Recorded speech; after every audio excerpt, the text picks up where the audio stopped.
बोलो विष्णु भगवान की जय। बोलो ठाकुर जी महाराज की जय। आइए आज हम सभी पापों का नाश करने वाली तथा मनवांछित फल प्रदान करने वाली पापांकुशा एकादशी की कथा का स्मरण करते हैं।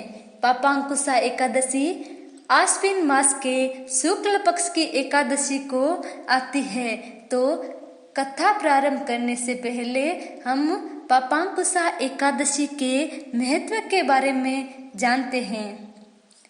तो अर्जुन कहने लगे, हे जगदीश्वर, मैंने आश्विन कृष्ण एकादशी अर्थात इंदिरा एकादशी का सविस्तार वर्णन सुना।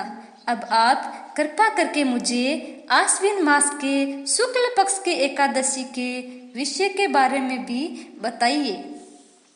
इस एकादशी का क्या नाम है तथा इसके व्रत का क्या विधान है, इसका व्रत करने से किस फल की प्राप्ति होती है, कृपया ये सब विधान पूर्वक कहिए। भगवान श्री कृष्ण ने कहा, हे कुंती नंदन, आश्विन माह के शुक्ल पक्ष की एकादशी का नाम पापांकुशा एकादशी है। इसका व्रत करने से सभी पाप नष्ट हो जाते हैं तथा व्रत करने वाला अक्षय पुण्य का भागी होता है। आश्विन शुक्ल एकादशी के दिन इच्छित फल करने की प्राप्ति के लिए भगवान विष्णु जी का पूजन करना चाहिए। इस पूजन के द्वारा मनुष्य को स्वर्ग लोक की प्राप्ति होती है। हे अर्जुन, हे कुंती नंदन, जो मनुष्य कठिन तपस्याओं के द्वारा फल की प्राप्ति करते हैं, वह फल इस एकादशी के दिन क्षीर सागर में शेषनाग पर शयन करने वाले भगवान विष्णु को नमस्कार कर देने से मिल जाता है और मनुष्य को यम के दुख नहीं भोगने पड़ते। मनुष्य को पापों से बचने का दृढ़ संकल्प करना चाहिए। भगवान विष्णु का ध्यान स्मरण किसी भी रूप में सुखदायक और पापनाशक है, परंतु पापांकुशा एकादशी के दिन प्रभु का स्मरण और कीर्तन सभी कलेशों व पापों का शमन कर देता है। अब कथा का प्रारंभ करते हैं। प्राचीन समय में विंध्य पर्वत पर क्रोधन नामक एक बहेलिया रहता था। वह बड़ा क्रूर था। उसका सारा जीवन हिंसा, लूटपाट, मद्यपान और गलत संगति तथा पाप कर्मों में बीता।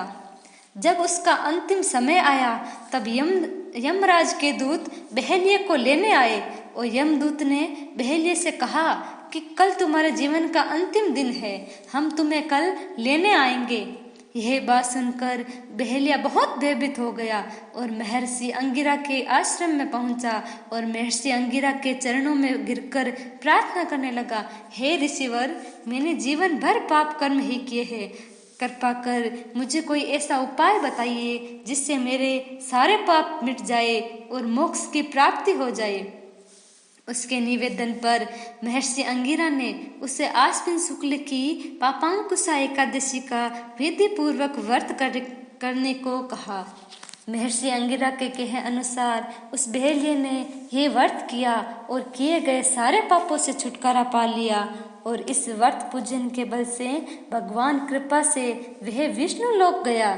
जब यमराज के यमदूत ने इस चमत्कार को देखा तो वह बहेलिये को बिना लिए ही यमलोक वापस लौट गए। बोले श्री विष्णु भगवान की जय।